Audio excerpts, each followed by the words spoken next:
Hello दोस्तों, कैसे हैं आप। उम्मीद करता हूं कि आप बिल्कुल ठीक होंगे। दोस्तों, आज हम फिर से एक नए वीडियो में नए क्वेश्चन और आंसर लेके आया हूं, जो कि इतिहास से जुड़ी हुई क्वेश्चन और आंसर है। हर क्वेश्चन और आंसर को मैं 2 बार पढ़ूंगा और आप इसको लिख सकते हैं, याद कर सकते हैं, ताकि आपको काफ़ी आसानी होगी। इसलिए मैं 2 बार पढ़ रहा हूँ। सभी तरह के एग्ज़ाम में काम आएगा दोस्तों। तो चलिए आप हमारे वीडियो को पूरा देखिएगा और क्वेश्चन को याद कर लीजिएगा। इतिहास का पिता किसे कहा जाता है? हेरोडोटस। इतिहास का पिता किसे कहा जाता है? हेरोडोटस। मानव जीवन की घटनाओं का लिखित वर्णन क्या कहलाता है? मानव जीवन की घटनाओं का लिखित वर्णन क्या कहलाता है? इतिहास। पुरापाषाण युग में मानव की जीविका का मुख्य आधार क्या था? शिकार करना। पुरापाषाण युग में मानव जीवन की जीविका का मुख्य आधार क्या था? शिकार करना। आग का आविष्कार किस युग में हुआ था? पुरापाषाण युग में।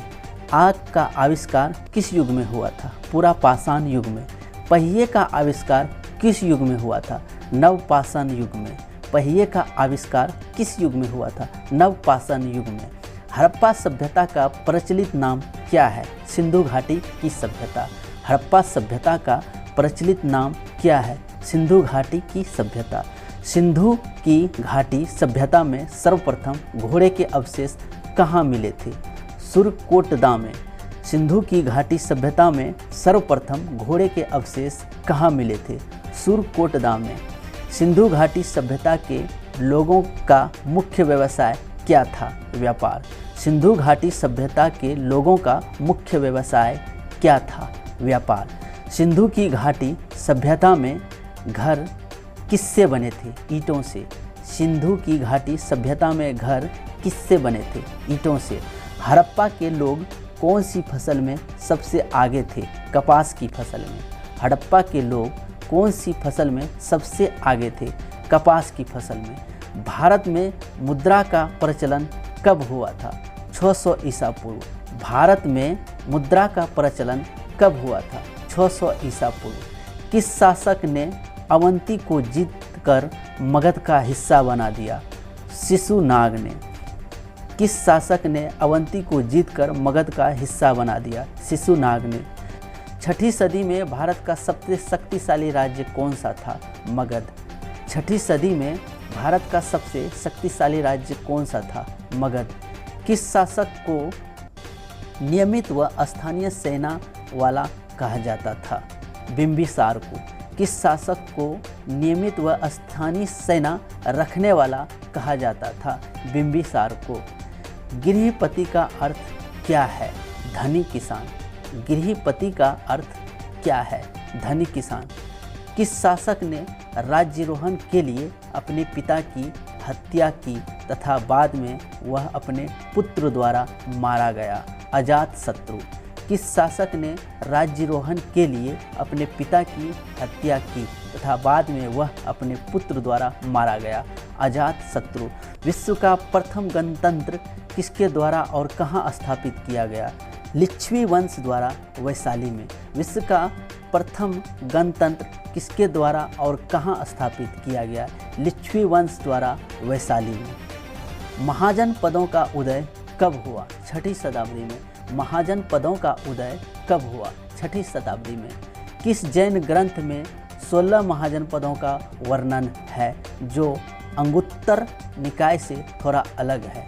किस जैन ग्रंथ में 16 महाजन पदों का वर्णन है, जो अंगुत्तर निकाय से थोड़ा अलग है? भगवती सूक्त में। भारत में पहला यूरोपीय आक्रमण किसके द्वारा किया गया? यूनानियों के द्वारा। भारत में पहला यूरोपीय आक्रमण किसके द्वारा किया गया? यूनानियों के द्वारा। समुद्र के रास्ते भारत की खोज किसने की? Vasco D gamma. 17 मार्च 1458 ईस्वी। समुद्र के रास्ते भारत की खोज किसने की? Vasco D gamma. 17 मार्च 1498 ईस्वी। किसने भारत और यूरोप के बीच नए समुद्र मार्ग की खोज की? वास्को डी गामा ने। किसने भारत और यूरोप के बीच नए समुद्र मार्ग की खोज की? वास्को डी गामा ने। वास्को डी गामा सबसे पहले भारत के किस बंदरगाह पर पहुंचा?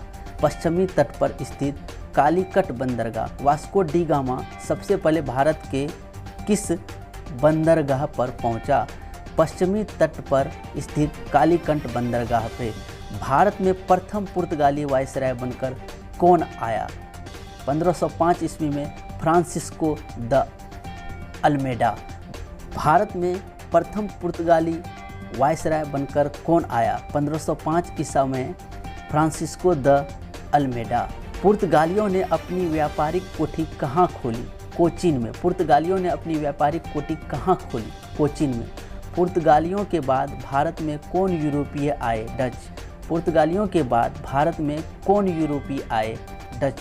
पहला डच यात्री कौन था जो भारत पहुंचा? कार्लेनियन हाउटमैन। पहला डच यात्री कौन था जो भारत पहुंचा? Carnelian Houtman. डचों ने अपनी पहली कारोबारी फैक्ट्री कब और कहाँ लगाई? 1605 ईस्वी में मसूलीपट्टन में। डचों ने अपनी पहली कारोबारी फैक्ट्री कब और कहाँ लगाई? 1605 ईस्वी में मसूलीपट्टनम में। किसने भारत में पहली बार औद्योगिक वेतनभोगी रखने शुरू किए? डच ने। किसने भारत में पहली बार औद्योगिक वेतनभोगी रखने शुरू किए? डच ने। ईस्ट इंडिया कंपनी की स्थापना कब हुई? 31 दिसंबर 1600 ईस्वी में। ईस्ट इंडिया कंपनी की स्थापना कब हुई? 31 दिसंबर 1600 ईस्वी में। किसने ईस्ट इंडिया कंपनी को अधिकार पत्र प्रदान किया? इंग्लैंड की रानी एलिजाबेथ प्रथम ने। किसने ईस्ट इंडिया कंपनी को अधिकार प्रदान किया? इंग्लैंड की रानी एलिजाबेथ प्रथम ने। शुरू में ईस्ट इंडिया कंपनी के कितने साझेदार थे? 217। शुरू में ईस्ट इंडिया कंपनी के कितने साझेदार थे? 217। ईस्ट इंडिया कंपनी का पहला गवर्नर कौन था? Thomas Smith. East India company का पहला गवर्नर कौन था? Thomas Smith. मुगल दरबार में जाने वाला प्रथम अंग्रेज कौन था? Captain Hawkins. मुगल दरबार में जाने वाला प्रथम अंग्रेज कौन था? Captain Hawkins. अंग्रेज़ों ने अपनी पहली फैक्ट्री कहाँ खोली थी? सूरत में। अंग्रेज़ों ने अपनी पहली कोठी कहाँ खोली थी? सूरत में। 1608 ईस्वी में। पोर्ट विलियम की स्थापना किसने की थी? फर्रुख सियर ने। पोर्ट विलियम की स्थापना किसने की थी? फर्रुख सियर ने। बंगाल पर राजनीतिक रूप से अंग्रेज़ों ने अपना वर्चस्व कब और कैसे कायम किया? 1757 ईस्वी में प्लासी के युद्ध के बाद। बंगाल पर राजनीतिक रूप से अंग्रेज़ों ने अपना वर्चस्व कब और कैसे कायम किया? 1757 ईस्वी में प्लासी के युद्ध के बाद। ईस्ट इंडिया कंपनी ने दिल्ली पर कब नियंत्रण किया? 1764 ईस्वी में बक्सर युद्ध तथा 1765 ईस्वी में इलाहाबाद की संधि के बाद। कोलकाता शहर की नींव किसने रखी? जॉर्ज चारनोक ने। कोलकाता शहर की नींव किसने रखी? जॉर्ज चारनोक ने। भारत में फ्रांसीसियों की प्रथम कोठी कब और कहाँ बनी? सूरत 1668 ईस्वी में। भारत में फ्रांसीसियों की प्रथम कोठी कब और कहाँ बनी? सूरत 1668 ईस्वी में।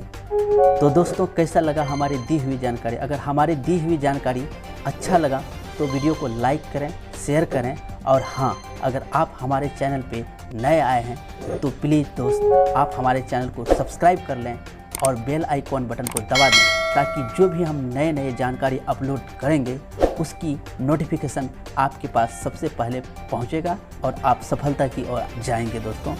धन्यवाद दोस्तों।